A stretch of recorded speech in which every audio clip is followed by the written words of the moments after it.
Hello, guys. This is the second episode of our Kubeflow introduction course. My name is Milad Amirian Far, and I'm here to show you how to install the Kubeflow on our on-premise Kubernetes cluster. I have a very simple Kubernetes cluster, which is an on-premise cluster. It has just two nodes, one worker node and one master node.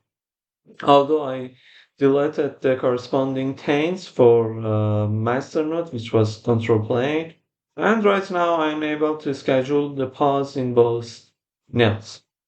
But jumping to installing the Kubeflow, it's better to use the official documents.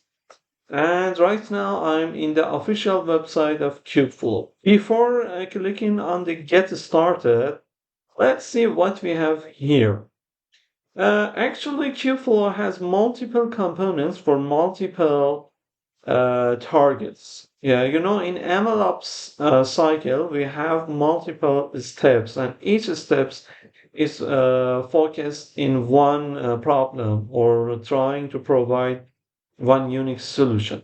We have pipelines, components, notebooks, dashboards, model serving, model training, and auto ML, which is called CATIP. So based on your needs, you're free to use each of components alone. But in this course, I'm trying to install the whole platform in order to see what we have and and how we can have a whole cycle. It's better to see the all components in the platform. So I clicked on Get Started, and then you can see installing Kubeflow here. And in this section, as I said, you can choose this option, standalone Kubeflow components, and then you will be free to install what components that you need. And another important thing that I want to mention is the different distribution of the Kubeflow. You can see based on the maintainer, there is a lot of different distribution for Amazon, for Google Cloud, for IBM Cloud, Azure, and also for some infrastructures like VMware and something like that. But as I have my own infrastructure, I prefer to use the manifests. For installing Kubeflow through manifest, we have to go to the Kubeflow official repository here in the GitHub.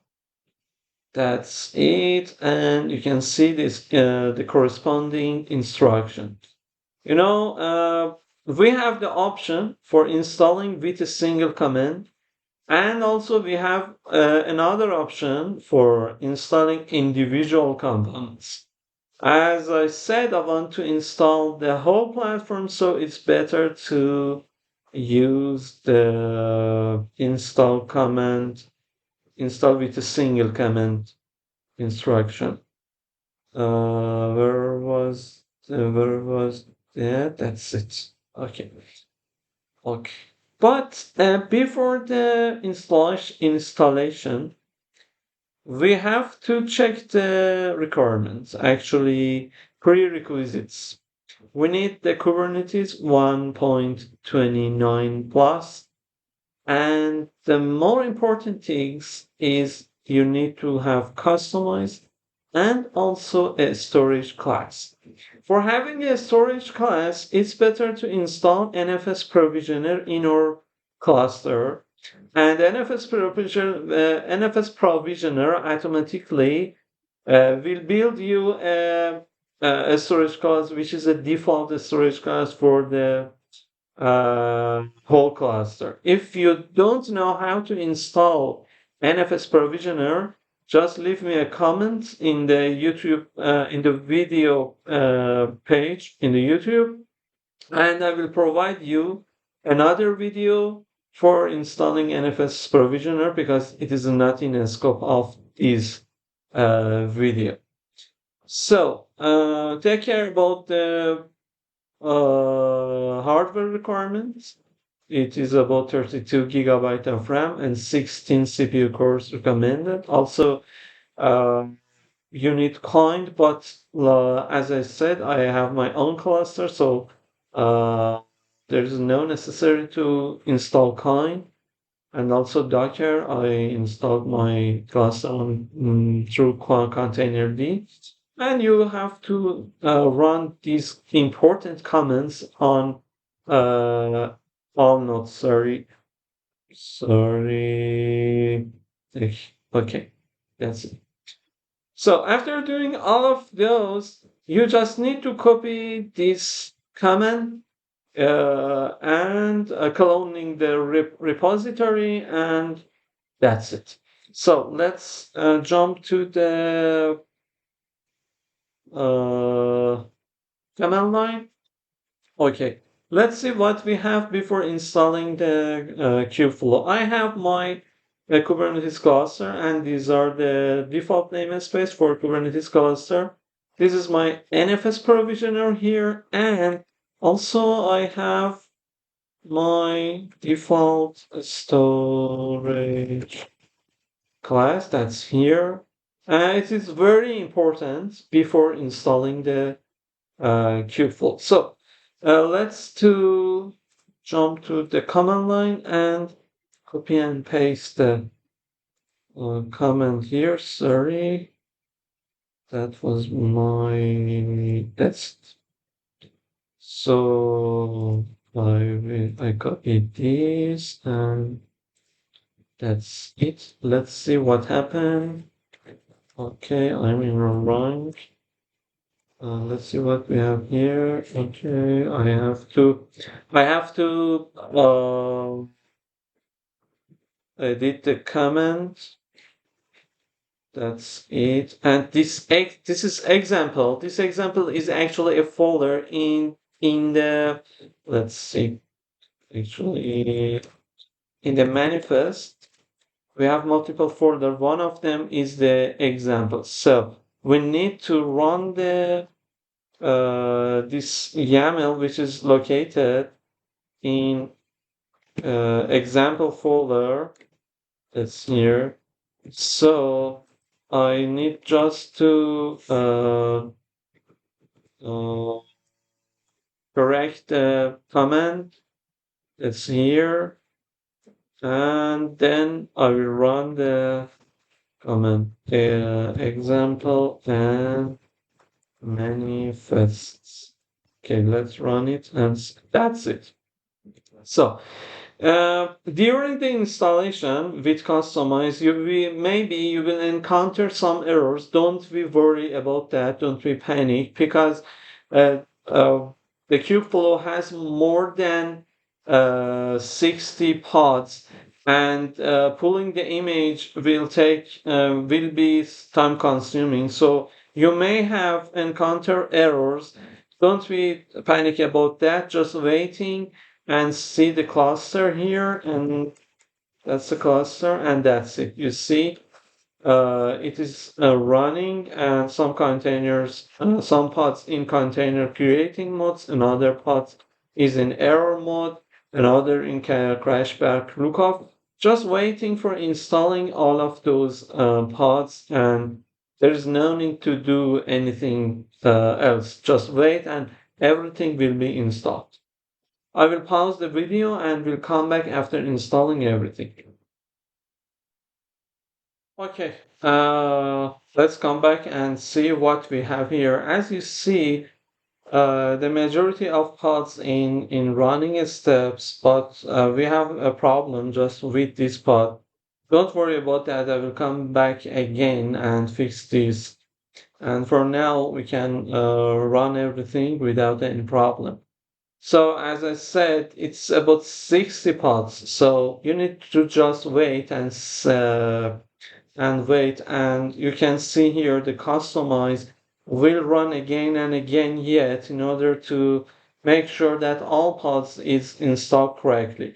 So as my pod are installed and in running states, I can stop the customize command And let's see what we have to do for next step.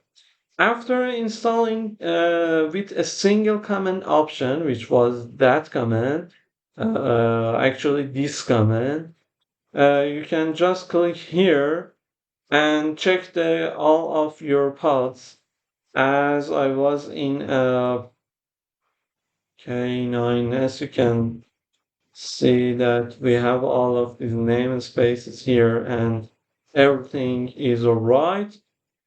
So what we do again, it is just we have to just doing a port forward for having access to the central dashboard of Kubeflow.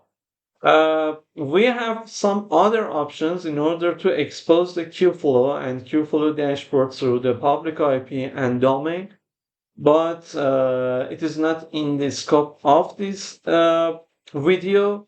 And if it is a matter, please leave a comment and I will provide you another video. I will discuss deeply about installing the Kubeflow with all of the details and tips and tricks, especially in the production environment. So for now, I just need to run this command and I will copy and paste in my terminal and uh, let's see what happened.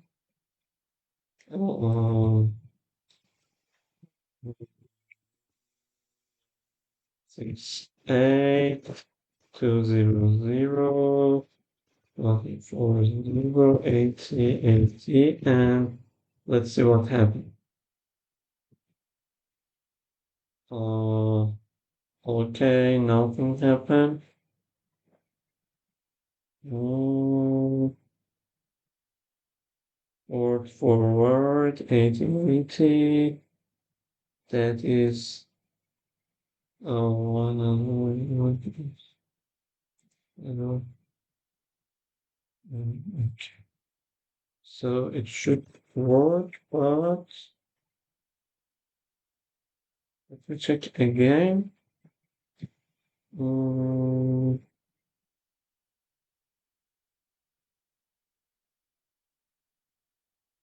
mm, Okay. So the important things that you have to take care about that is that I'm connecting to my virtual machine through the VPN, and you have to bind the 0000 the IP range in order to having access from the world to your machine that has port forwarded on it. So for doing that, I have to add is for binding this and uh, sir, I did a mistake here.